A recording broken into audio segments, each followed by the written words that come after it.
Going on, everybody? Central Park Joe out here in beautiful Central Park, where it all began for me. Well, at least the Central Park part began here. So today we're going to be doing a little bit of a workout and a little bit of a sit down. Who's Central Park Joe? I got my man, the action figure, ScottBERNARD. I appreciate you, man.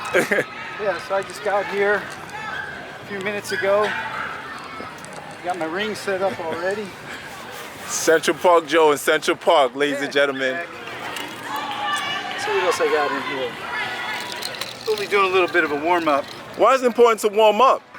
For me, the warm-up is basically like a barometer, in a sense, like a gauge to see exactly how I'm feeling and how my workout's going to go that day. So in other words, if I'm warming up like this here, and I start feeling my shoulders funny, if the warm-up is hard, and if I'm feeling it in my back or my neck, and I know maybe today's not the day to really push it. If I'm warming up and I'm feeling really good, like today I'm feeling good, I'm like, okay, so today could be a day where we really get after it. Just hold this above here and do some marches in place. What I'll do is I'll take this band and I will kind of stand on it, and then just go through some basic overhead presses to continue with the warm-up process.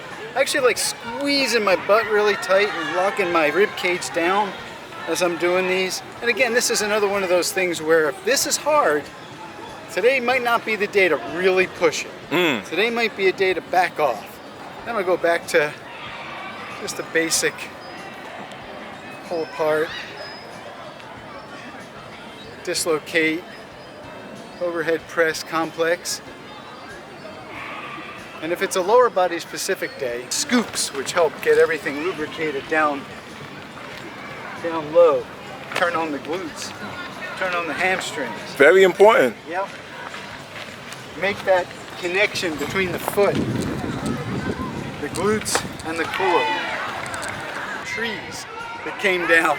Wow. So yeah, so there's lots more space to work out, but there's no shade anymore, which is bad in the summer, but good in the winter, because we're out here all winter. Yes. So I'll go to plan B, and that's what this workout's all about, is being resourceful, with working with what the landscape gives us.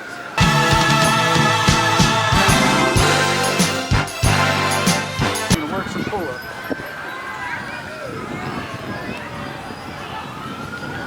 Very difficult because I think it's time. It's time, guys. And if you didn't know, please comment below, because it's his birthday today. Happy birthday. Oh, thank you. Joe, I appreciate you. Happy 60th birthday. Hey, 60. 60. I can't believe it myself. I'm 30, so he's twice my age. I don't believe it. Happy birthday, Joe. Thank you. Show him what 60 looks like. Let's go. Amazing. He is Claude Van Damme of Central Park. And Clark Kent. Yeah. Yes. Right, Give him a nice little isometric hold. Listen, show him that 60 man, that 60-year-old work. Yes. Some knee ups. Can we get some knee ups? Oh, there you go. There you go. Let's go, Clark Kent. I need some chalk. Let's go, Kal-El. That's Superman. Woo! Stop. Can't stop, won't stop. You know, kind of like a car. You don't start a car every day, it might not start. Somebody said that as well too.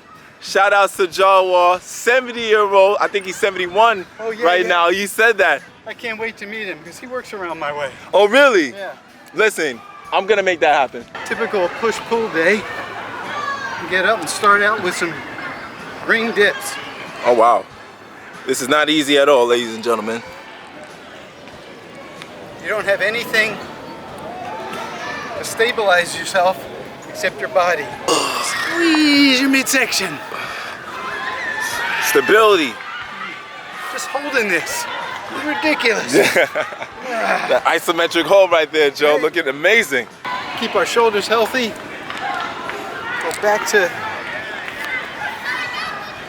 There we go. reverse flies. Now notice my big toe is pushed into the ground. What that does is it activates my glutes and hamstrings. And it helps integrate the glutes, hamstrings, foot, and core. I'm learning, y'all. Yeah. I am learning. Basic ring and bar exercises that I do daily in the park. People always ask me, what kind of weights do you lift? Oh. Well, I'll show you exactly what kind of weights we lift out here in the park. Weights that I've gathered throughout the park. When you carry them, you get a great workout as well.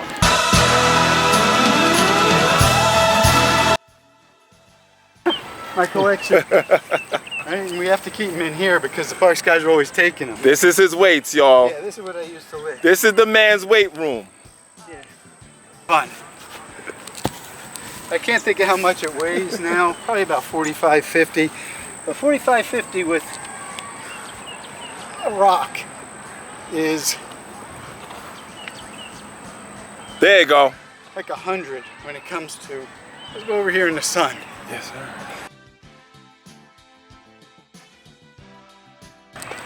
And so what I'll do is, after I get done over by the pull-up bars, I'll walk over here, I'll grab a rock, I'll do a complex of, say, deadlift, bent over row. There you go.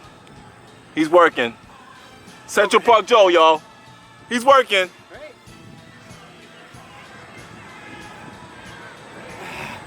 And then I'll go for a little walk.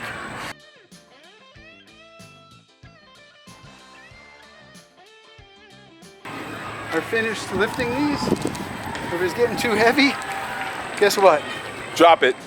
There it is. There it is. It's plenty heavy for what we do out here. No gym, no problem. Right? No weights, no problem. Exactly. Pick up a rock. Uh-huh. No excuses. Let's go.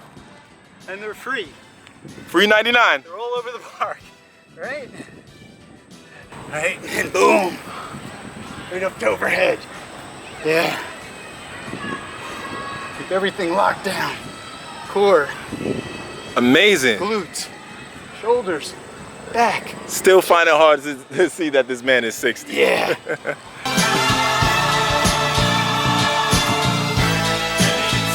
worst part about these rocks Woo! is in the wintertime, they freeze to the ground. Yeah. So you got to get like a stick and slide it underneath and kind of push on it. There's actually some coyotes in this part of the park. Oh, really? I've seen two. Oh my God. Yep, there's coyotes, there's raccoons, there's rabbits. Yeah, pretty soon I guarantee there'll be deer out here. Oh gosh. Right? Right, Joe. So you demonstrated the pull-ups and the dips and the rocks, And the rocks, which I'm very yeah. impressed with. But Rocks what are about the push-ups? Show us that. What you do? Foundation for all of my push-ups are right here on these rings here, guys. So I get down in this position here, I keep a nice hollow body position, my core is flexed, my butt is flexed, down, turn them out on the way up. The turnout for the bicep activation. Absolutely. Yes, sir. Maximum muscle recruitment here. And it's not a contest about speed.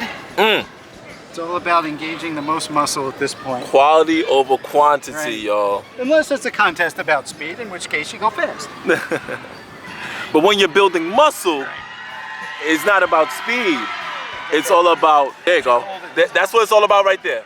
That's what it's all about right there. Hold that. Concentration, Yeah. the connection, Right. the muscle fibers. So now, even though I'm engaging my core while doing all these movements, especially the rocks, very tough to not engage this. My favorite core movement, I'm gonna demonstrate with one ring. Go. These rollouts There you go. are very important because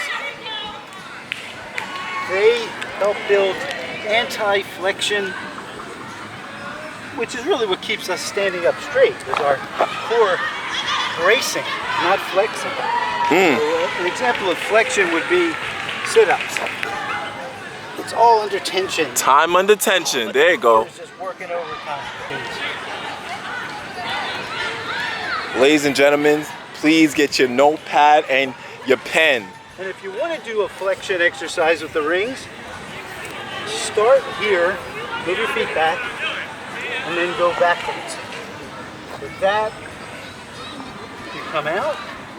Looking amazing, anti-flexion. Joe.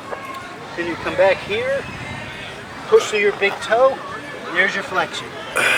So that's 2 moves. That's bang for your buck right there. That's the Clark Kent. That's the Clark Kent right there. Superman. Kal-El. Straight from Krypton. That's your upper body workout. It basically makes up the cornerstone of my training. Every so often I'll throw in something like this here. Tricep isolation movement, using the rings. And again, the rings are built to work with your body. So the shape of the rings is very, very, very friendly on your elbows, and your shoulders and your wrists. Here will help you get those big triceps, if that's what you're after. Triceps are gonna get big, but they're also gonna get fatigued. Yes. So, it's a small muscle group, you don't need to do a lot of these. Back with a lower body workout, as soon as his knee feels a little bit better. It's fine. But yeah, so that's upper body at the moment. Joe, I think it's time for us to sit down and really talk and find out who is Central Park Joe. Okay. I think it's time. You're looking great. Thank you. All right, ladies and gentlemen, you've been asking for this one, so I got him to sit down. Start off by asking this. What's your name, where you're from, and what's your origin? And yeah, just talk to the people, man. Well, Central Park Joe is what I go by on social media. But my real name is Joseph Synagoga. I'm 60 years old. I'm a personal trainer here in New York City and a budding YouTuber and social media person. I grew up in West Philadelphia, the oldest of 5 children. My family emigrated during the early part of the 20th century from Italy to Philadelphia. Actually through Ellis Island, and then they settled in Philadelphia, because that's where a lot of our family were at the time. Been in Philly my whole life, up until about, I was probably around 31, 32 when I made the big move to New York City. In New York ever since. What inspired you to start working out? What was the spark that started for you to get on this fitness journey? Please talk to the people. I remember it like it was yesterday. I mean, really, it's like yesterday. I was 11 years old, and lots of my friends used to belong to a community center in our neighborhood, and I used to go with them as their guests. And I remember one time, there was a swimming pool there, and they had a little fitness center. This was 1972, 1973. There was a little fitness center that was off the swimming pool. And I remember one day, it was a quiet day, I don't know, there weren't many people there. My friends and I wandered into this little fitness center. In the old days, it was called the Universal Gym. It's probably the same setup that Bruce Lee had in his house. And I'll never forget, I looked at the thing and I climbed underneath it. There was a bench press station where you kind of adjusted via a pin the weights. And I put like 30 or 40 pounds on there. I laid down underneath it and I did 10 repetitions or so. What machine had was different stations throughout. So they had a bench press station, an overhead press station, a leg press station, there was a pull-up station, a dip station. So I did this one set of these machine bench presses and I stood up and it was like being struck by lightning. It was like, whoa, that felt great. So I got back underneath and we actually were able to stay in there before, because we had to be 16 to go in those days, and we were like 11, 10, 11, 12. Until they got wind that the underage kids were in there, we must have done about 10 or 11 sets of this bench press. My gosh. Before they kicked us out. And I went home and I was just like, and so a neighbor of ours, a set of weights, just in gathering dust in the basement, and gave them to us kids. Like, not only was it myself, but all of our friends to get together, and we used to lift these cement weights that were probably from one of the big department stores at the time. We didn't know what we were doing, but that's what the spark was, just that feeling. And from there, we started getting more into push-ups and pull-ups. We made a makeshift pull-up bar that we hung up in my basement, and so we used to go down there at lunchtime from school and do pull-ups. And so physical fitness was indoctrinated into that world at an early age. At the time, my mother was, she was my biggest fan. So she would be like, well, now that you're working out, now that you're exercising, you have to start drinking milkshakes and eating what the football players eat and things like that. So she would make us, it was just basically milk and ice cream. But that was what she considered yeah, for us to work out. Yeah. Continued basically doing that until, and again, playing sports as well, but just street, nothing organized. So street hockey, street baseball, street football, street basketball. Growing up in West Philadelphia, it was very much like New York City. So we were in a city environment, and we played outdoors in the playgrounds, and then we played outdoors in the streets. 15, 16, I was old enough to join this community center, and that's when I started working out with weights in earnest. And what happened there was it coincided in the release of pumping iron. So everybody wanted to lift weights. Everybody wanted to be Arnold. What we wanted to do was, and we all wanted to do the same thing. We were going to lift weights, become bodybuilders, then become movie stars, just like Arnold. And well, it didn't really, you know, pan out that way for a lot of us, but along the way, I'll be back. Right? Yeah, exactly. And this was before, I think he didn't even make Conan at this point. He was in a movie called Stay Hungry. And then he made a movie called Hercules in New York, which oddly enough was filmed right in Central Park. Hercules in New York, and you'll see him working out and doing silly comedy stuff in the same park we're sitting at now. So that was my introduction to physical fitness. I continued on in the bodybuilding, lifting phase pretty much until I was about 23, 24. That's when I met my first wife. It's when my career started going in an upward direction. And so what fell by the wayside, the one thing that I derived all of my identity from, exercise. So I stopped working out, guys. Worst time of my life. I was gonna ask you that. Oh. Ever been a moment, you know, because we're human at the end of the day. Right. And because we're human, we have mental health. Right. And sometimes we're not there and we try to get it back, and the human life happens. Yeah. So is there a time that you felt like you didn't want to work out, or did you go through a hardship and you had to find a way to get yourself out of that pit? Can you please talk to us? Yeah, it got so bad that I remember being in therapy for it. And I remember saying to the therapist, and this is interesting because against this person, but I said, you know, if I could only get back to working out, and if I could only get back to, you know, riding my bike or just doing something. And I remember this person looking at me and saying, you think that's going to make you happy? And I thought, clearly I'm not talking to the right person here, because yes, that is exactly, like I talk about this a lot, it's my mind, my body, and my spirit are all interconnected. My mental health is directly connected to my physical being and my spirituality. Now, I know a lot of people talk about spirituality, and I'm a very big believer in having a very strong moral code and having a very strong spiritual code. And I call it living religiously. Now, you don't have to belong to a church, or you don't have to if you don't want to. If you don't want to get caught up in the money and politics that comes with a lot of organized religions, you can still live religiously. You could still adopt those basic doctrines and tenets and use that as a moral compass. To me, they all go hand in hand. And so once I started exercising again, once I moved to New York, oddly enough, moved to New York, and I met my future wife, Deb. And what happened there was she was going away on business, and I was totally distraught. I didn't want to be away from her. As sweet as she is, she got me a membership to a gym. Shout outs to Deb, man. Because I know you really wanted to get back into working out in the gym, and you haven't been doing a lot of it. So while I'm away, this hopefully will help cheer you up.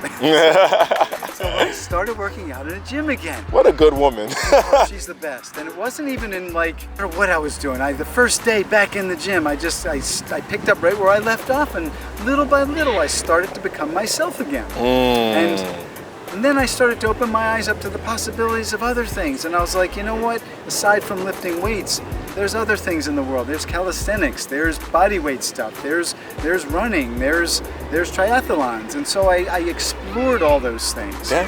I didn't really do much of them, but I just liked the idea of training differently. Got to a point where I met some people who had they were in the strongman community, and I thought, oh, this is interesting. So I started training with them, you know, lifting Atlas stones and doing farmer's carries. And if you've ever seen The World's Strongest Man, but again, I wasn't lifting huge weights. Right. I injured my shoulder years ago, this right shoulder, and it was kind of wonky, but I was kind of training around it. Well, don't you know, lifting all those heavy rocks and things, that put me out. So I needed shoulder surgery. Exactly 10 years ago to the day that I had it. I had it on my 50th birthday. Wow. So, and today you're 60, yep. So that's 10 years. So I'll never forget waking up from surgery, and my doctor said everything went well, it wasn't as bad as we thought.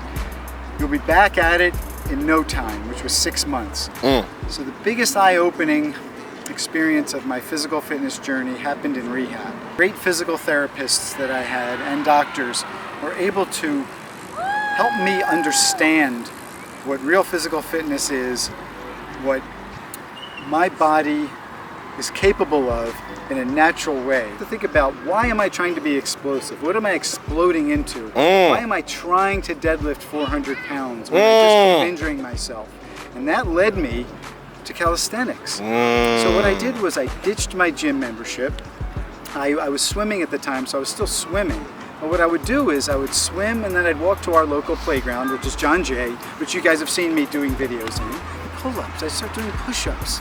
And little by little, I met a guy who had some gymnastics rings. And he said, Joe, you should get some rings. And so yeah, so like 10 years ago, I got my first set of rings and I started working out with them. I found Central Park, I found the pull-up bars here.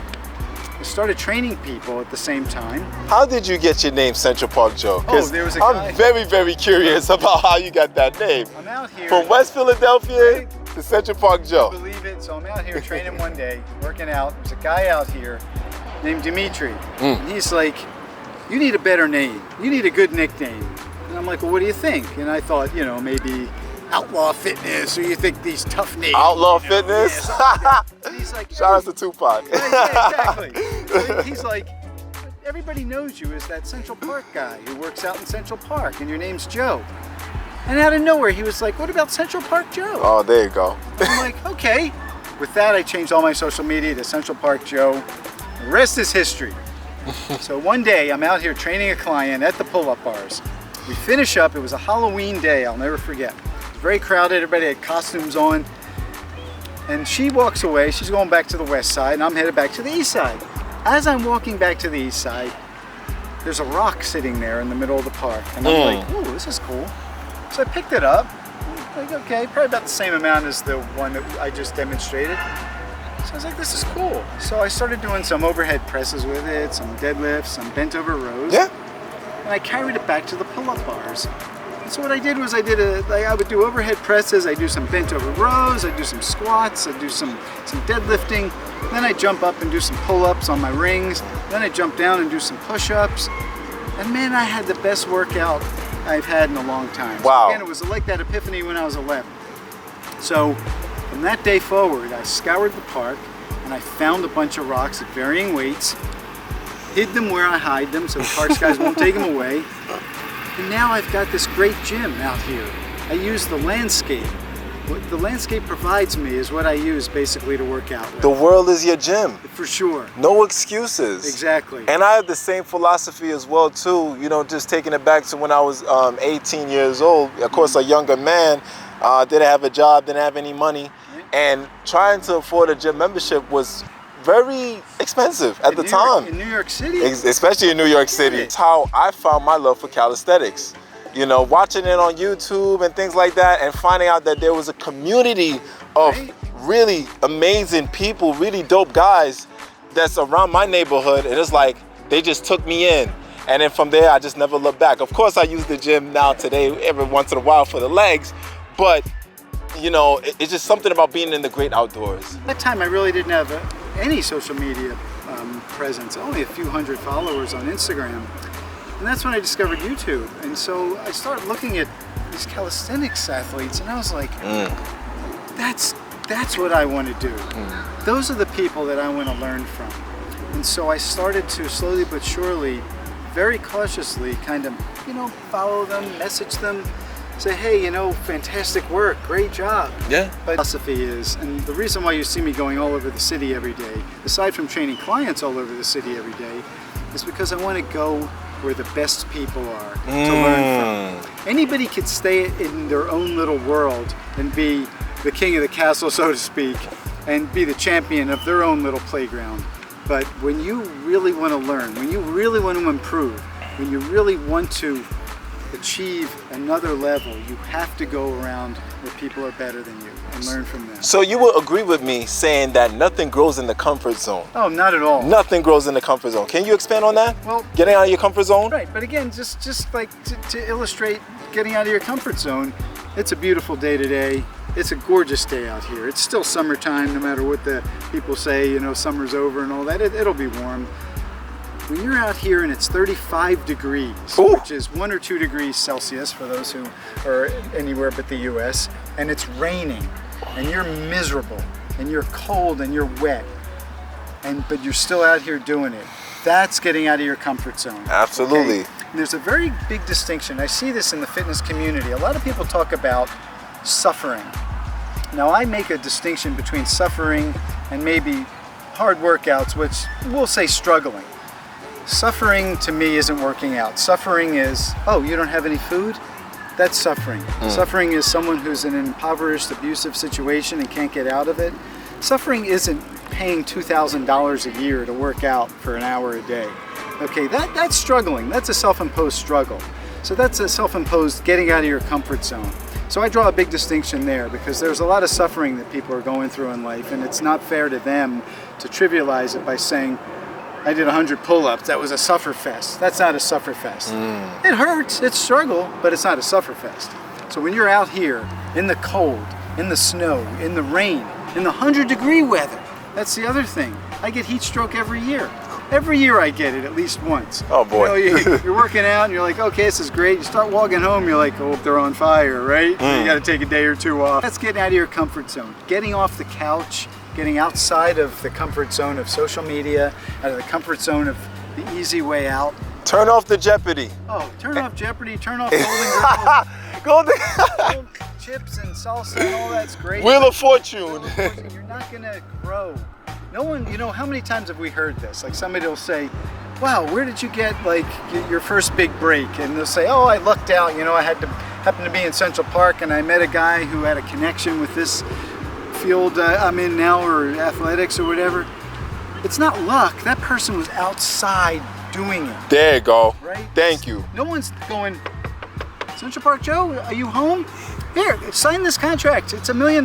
No one's doing that. Like if you're not out there in the world, you're not going to make those connections. I agree. Yeah, and face-to-face social interactions are very important. How do you feel being 60 years young? Because this man is not old. I'm sorry.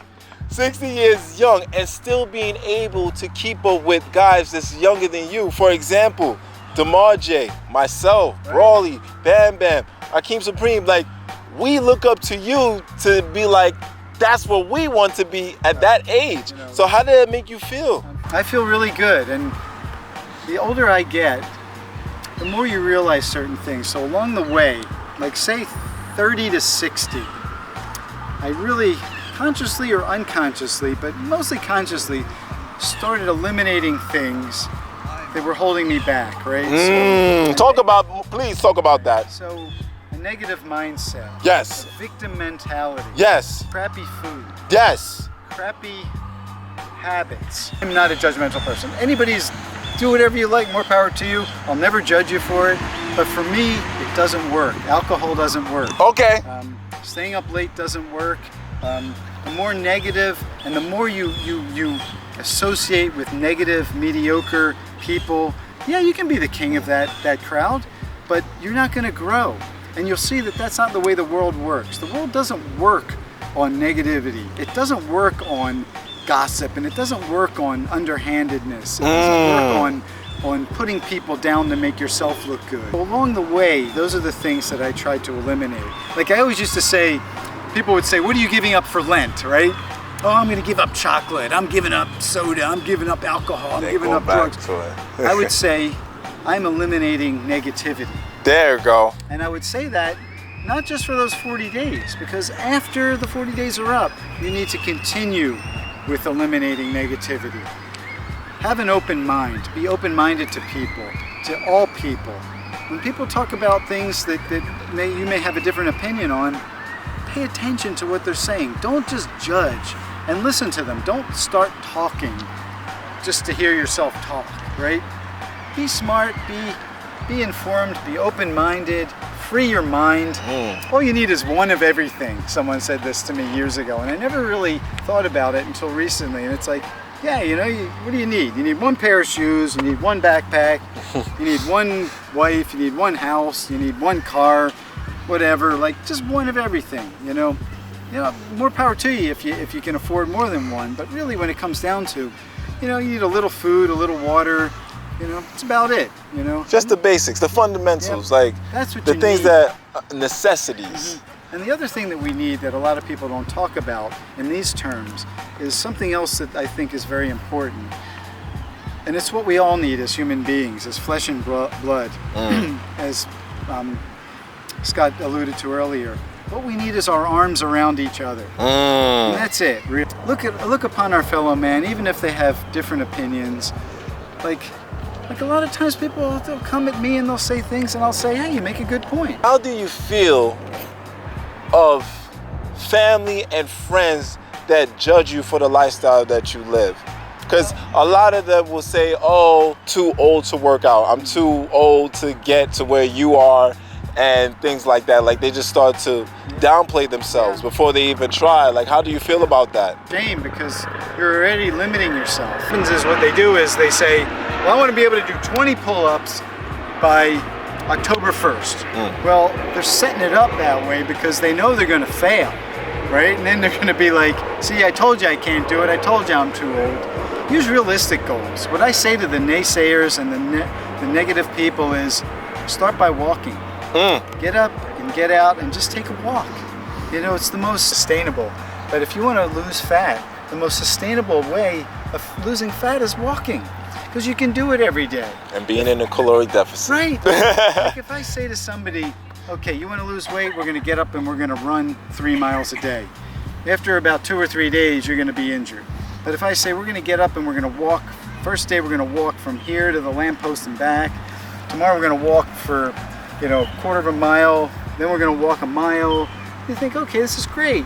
It's good for your mind too, because it helps you sort out a lot of things. It's like moving meditation, walking. And slowly but surely you could say, okay, on your walk, like, say walk a couple hundred yards or a couple hundred meters, get down and do 1 or 2 push-ups. And then keep walking, get down and do 1 or 2 push-ups. Oh, you're passing by the pull-up bar? If you can't do a pull-up, get there and just hang a little bit. Okay, and then continue your walk and do that almost every day. Yeah, but little changes add up to big changes. This is universal knowledge. Yeah. Not just for the young people, but for the people that's around your age. Oh, for everybody. Everybody. Yeah. To my ears when I hear young people say, oh, I've been getting out walking.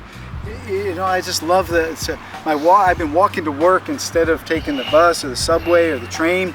And it's like, okay, how long is that? Well, it's 1.5 miles to work and 1.5 miles. You're walking 3 miles a day. So little by little, you start drinking more water. You start adding in more protein, adding in more veggies, adding in more fruits. And why I say adding in is because you don't want to put a negative connotation in by saying, you need to eliminate this, you need to eliminate that. Add in the good stuff. There you go. Because what happens is there's less room for the bad stuff. Speaking about the good stuff, now I know everybody been asking about this. What does Central Park Joe eat to maintain that Clark Kent, Claude Van Damme body at 60 years young? Please talk to them. Well, my diet, again, getting back to being very simple in terms of my lifestyle. I don't drink, I don't smoke, I don't take any drugs. I take a baby aspirin because I've got circulation issues, and my doctor told me that for my vascular health I should take a baby aspirin every day. What do I eat? I eat carrots, I eat bananas, I eat watermelon when it's in season, I eat cherries when they're in season, I eat apples, I eat eggs, I eat chicken, I eat some fish, and some eggs too. That's what I have on a daily basis. Really? Yeah, I don't really... Oatmeal as well too? I throw it in every so often. Okay. If you know, for my cheat day, which I don't really have cheat meals per se, what I'll have is, I'll have some rice cakes, because I like the crunchiness of that. So I'll have some rice cakes, and then being it's my birthday, today is one of the, maybe 1 or 2 days a year, I'll have pizza. I love pizza. Yes. So Deb and I are going to have some pizza. And you're Italian. It's only right. Exactly. Right? But what I do is we'll go to a pizza place and I'll have pizza, and that'll be my one day where I'll have something that's out of the ordinary. Like, I don't really go for sweets. I like dark chocolate, but I could take it or leave it. I just think that ultimately we all overeat. We're all swayed by social media, because what we'll see is, we'll see our favorite martial artist, our favorite fighter, our favorite 100-mile runner, and it'll be like, what I eat in a day, and you're like, or our favorite bodybuilder or whatever. And so you see extreme people eating extreme amounts of food, and you think, oh, well, you know, that's the way they eat. Oh, then I can do the same thing. No. No. Don't do it. Like, I just think we all overeat, and we all eat too much of like our portions are too big. You know, in the summertime, I tend to lose weight because I just don't have a big appetite anyway. But in the summertime, I really don't have a big appetite. But yeah, so I'll eat like a bag of carrots a day, and I get the regular carrots, not those little ones. I'll eat maybe 3 or 4 eggs. I'll eat some chicken. I'll have some watermelon. Today I'll probably have cherries and bananas. But things like that, you know, and at night the same thing. Like my after dinner snack is more carrots. Do you practice fasting by any chance? You know, fasting? I do, but I don't really, like, again, it's not one of those things where I put, like, if I say, okay, Joe, you're gonna have to fast for X amount of time.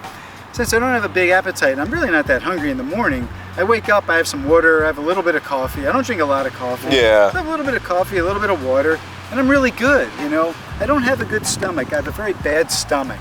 And so it doesn't really tolerate a lot of things like junk food. Look, I wish I could eat Pop-Tarts, but I can't.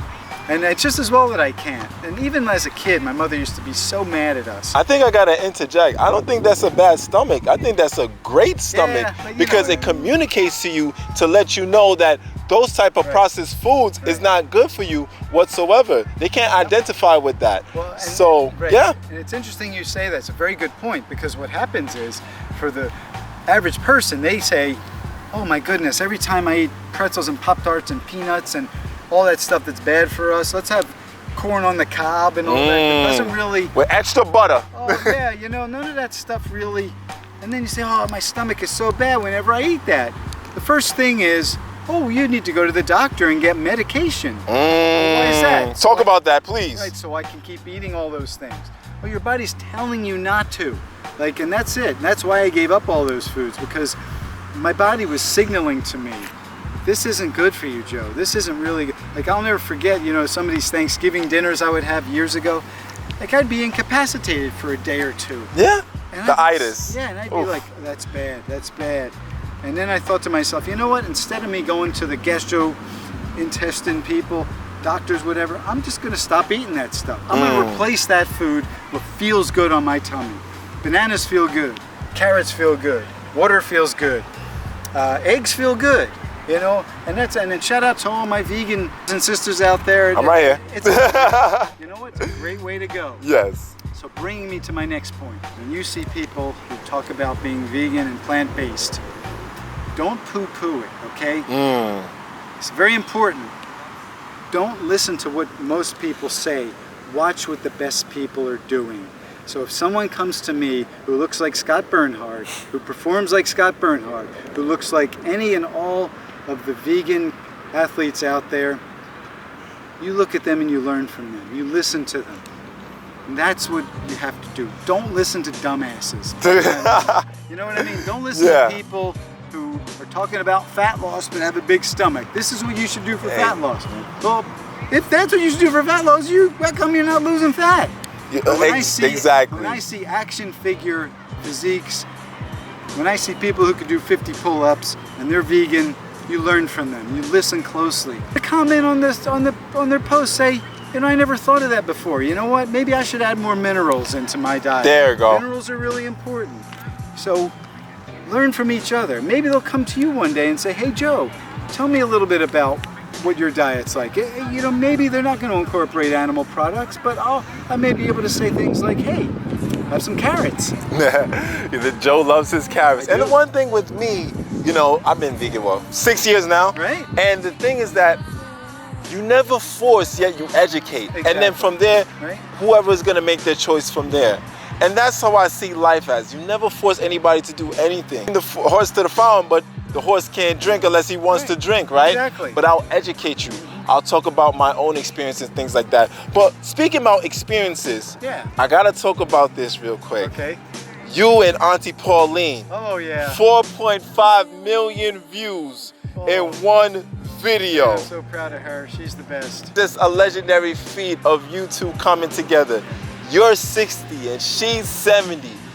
Can you please speak on the relationship that you have with Auntie Pauline, and how do you feel that you have somebody that you could train with as well? Yeah.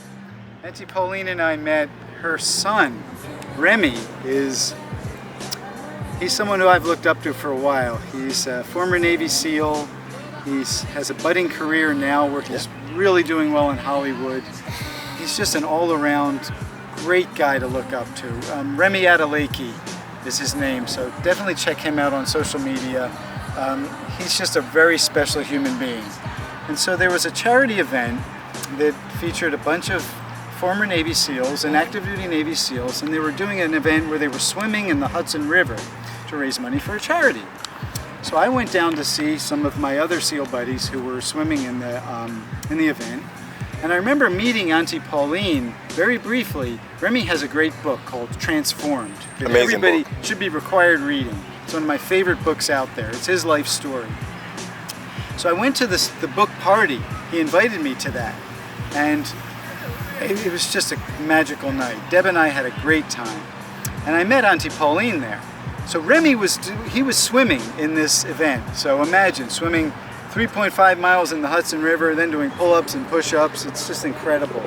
So there was a boat that was following them that I was on, and I saw her, and I went up to her. She was standing there by herself, and then I was like, at the time she wasn't Auntie Pauline, she was just Pauline. Yeah. Like, oh, it's so good to see you again. And she kind of remembered me, but I definitely remembered her because she made a huge impression on me. And so we spent the entire day together. And certainly when the event was over, Remy came over and, you know, the three of us hung out and stuff. And ever since then, we bonded. We made this great friendship. And she's really a family. She's really a sister to me, you know. Amazing. And it's just like we need more people like Remy and Auntie Pauline. And so we kept in contact. We were just friends. She texted me, said, Joe, I'm going to be back in New York. Let's get together and work out. I said, okay. Pauline lives in the Bronx. I live in Manhattan. I said, let's meet halfway at Yankee Stadium. So immediately I thought of Scott, and I thought, you know what? I'm gonna text Scott. I want Pauline and Scott to meet. Well, the rest is history. The three of us met up. Pauline and Scott hit it off. Of course I knew they were going to, but it was one of the greatest moments I've ever experienced. We worked out. We had lunch. It was just a wonderful moment. And so Pauline, like again, we're all together. We're all in this together. I always say it's one family in strength. You know, we're all here to, when one goes up, we all go up. We all lift each other up. You know, there's no reason to be backstabbing, you know. Like, I help her, she helps me. I help Scott. Whomever needs help. Dwight, who was just here, is a buddy of mine. Like, we work out all winter together out here. So, you know, we've got, like, the people who are out here in the winter, there's a special bond that we all have, because we're out here when there's 3 people. 15 million people live in this area. You won't see one person out here in the winter. Absolutely. But getting back to Pauline, more importantly, she's awesome. So any chance I get, like, I'll ask her advice. She asks me advice. We all communicate and we all help each other. Yeah, very special day that was. One of your peers, OG Lou. OG Lou. Please speak upon that. The brotherhood, the friendship, the dynamic duo. Well, I was lucky enough to meet OG Lou through DeMarjay and his dad. Shouts to DeMarjay. Yeah, and he was working out at John Jay Playground where I work out at, because he works in the area. And DeMarjay introduced us, and I thought, wow, man, he's something special. I mean, at the time he was 50, and he was banging out muscle-ups and pull-ups and push-ups, but also with a big smile on his face and with a really positive energy. And so, like, he welcomed me into his world, you know, and he helped me out by, again, and this is a funny thing to say, and part of it really means so much to me, to be part of a community, to have someone come to me at his level, or Scott's level, or, you know, any of these great calisthenics athletes' level, and talk to me and ask me questions and welcome me into the community. It really means a lot to me. And so we formed a very special bond last year this time, and we've been friends ever since. In fact, he was out here this winter, oh my goodness, freezing cold doing muscle ups. Man, your hands, you're just numb. And so, man, I love that guy, you know. The more we spend together, the more, just the closer we become. Very special man. So, Wow. Yeah. Shout out to OG Lou. Man. Yeah. So one more question. What would you say to the young people that want to start working out and don't know where to start and they need some encouraging words? Please talk about that. Well, unlike when I was younger, we have resources at our fingertips. We have YouTube. We have Instagram, we have TikTok even. So there's a way of using social media. And I know people look at it as kind of a like, oh, look at me. But there's another side of social media. There's a good side, and that's a we. Okay, best to answer questions. I do my best to comment, to like people. I do my best when people come out here every day. Reach out to us. Intimidation factor. If someone can't do pull-ups, if someone can't do push-ups, can't do squats, whatever, you're not going to be laughed at. You're going to be welcomed, taken under our wing, and we're going to walk with you until you're able to do things, and then you go out and inspire people. But it just comes down to, don't be shy. It's okay. That's why I like working out outside. That's why I like working out with my shirt off, because it keeps me accountable. You look good, man. I feel good. You look good. But I feel good because I'm around people who are constantly pushing me. And it's the same for me. You know, I'll sit there some days and I'll be like, oh man, I have imposter syndrome. Why do these people don't want me around? They're gonna laugh at me. But you know what? It's all in my head. As soon as you get outside, just get out, talk to people, make the face-to-face connection. If you have to make the connection first with Instagram, that's great. If you have to make it through YouTube, that's great. But come on out. You know, come out. Come on out. Come on out, shake your hand, kind words. Yeah, climb up on the pull-up bar. Here, do this. Before we started, so many people coming up to us asking how to do pull-ups, how to do push-ups. What are these rings for? How do you do, right? Just take the time to show them. Bring more people into this. Yes. And that's how we create this positive environment to bring everybody into this community. And it's really up to people like us to do it. And what would you say to the older generation as far as like your age range to start working out but don't know how to? Like what's the encouraging words that you tell somebody? Same thing. Go slow in the beginning. Walk. If you watch, go on Scott's channel and you'll see a lot of great tutorials about beginning calisthenics. Go on my channel, you see the same thing. If you can't run, then walk. But just get out and move your body. One of the things that happens as we get older, now people ask me the frequency, my training frequency. Yes. Some days I'll train 2 or 3 times a day, some days 1 time a day. I do something every day, but I vary the intensity because you can't go hard all the time, especially as you get older. It's true. We want to because we're skewed by certain social media posts and by social media personalities that say things like age is just a number. It's true up to a point, but there's such a thing as biology, right? And so biology, physiology, all those things are, they're real. Yes. What happens is your muscles are gonna respond faster than your tendons and your ligaments. So that's where we get in trouble. We don't want elbow issues, we don't want shoulder issues, we don't want knee issues. That's overuse, and that's because we overdo it in the beginning. So find somebody that can show you the proper form, stick to the proper form, don't chase the numbers, don't chase after anybody else. The funny thing that I hear all the time in the back of my mind, that I really need to get in the front of my mind, is comparison is the thief of joy. Say that again. Comparison is the thief of joy. One more time, Joe. Comparison is the thief of joy. There you go. Do not compare yourself to anybody else. We'll walk side by side together, but you're going to be the best version of yourself. I'm going to be the best version of myself, hopefully. Scott will be the best version of himself, and together we'll be good and strong. Joe, any last words that you want to say to the people? Any motivational words that you just want to say to close out this amazing interview? My goodness. Mind it. Listen, once again, don't listen to so much what people say. Watch what the best people in the world are doing. Pay attention to what they're doing, learn their methods and principles, and incorporate them into what you're doing. And that goes for everything. That goes for relationships, it goes for career, it goes for school, it goes for physical fitness and life in general. Just open your mind, free your mind. Free your mind. Get out and meet your fellow man. And when I say fellow man, I mean mankind. I mean women, men, everybody. Right. Get out and meet people face to face. And you know what you'll find? You'll find that we have a lot more in common than we do differences. So, and that's, yeah. Wow, ladies and gentlemen, Central Park Joe. Everything will be in the description below if you need to train with this man, which I suggest you do, because to look like this at 60, listen, no walking cane, no nursery home, none of the above. The man looks like he just looks prime. Yeah. Jean-Claude Van Damme / Kal-El, which is Superman. All right? Yes, man. So it's your boy Scott Bernhard. Rate, comment, like, share, subscribe. Shout out to Central Park Joe. I appreciate you so much. You motivate me. You know, I say it a lot. I may sound like a broken record, but listen, you truly, truly motivate me. The fact that you're twice my age, I'm 30, you're 60, and I'm looking at you, I'm like, okay, I got something to look forward to when I get that age. So we appreciate you, and you inspire many, many people across this world, all right? So, there you go. Central Park Joe, man.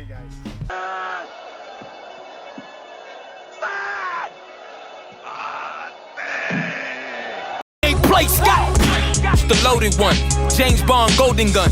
Can't touch this MC who go more hammer than Odin's son. You know this, but then again they ain't recognize Oprah once. But your man going out like Clip's couch when the sofa sunk. Is this quantity or quality? Queens dealer on a holler street, gon' tell me about a doper run. I'm Chinatown opium. You don't want the smoke,